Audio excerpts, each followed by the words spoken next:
Nel variegato mondo delle truffe torna con un restyling post-Covid quella del falso corriere.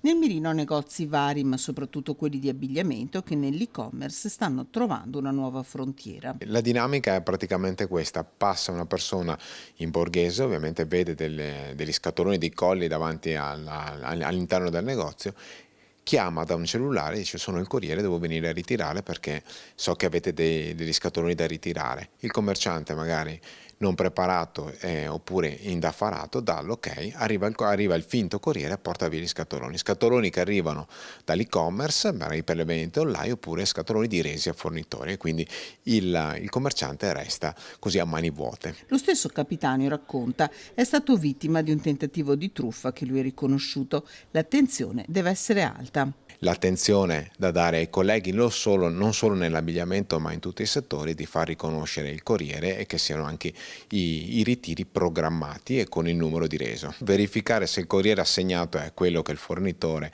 ha assegnato o quello che abbiamo acquistato noi, quindi tutti i corrieri ufficiali hanno il tesserino e quindi magari fare una foto al tesserino può essere una cosa molto utile. E se malauguratamente la truffa andasse a segno, l'invito è sempre quello di fare denuncia alle forze dell'ordine.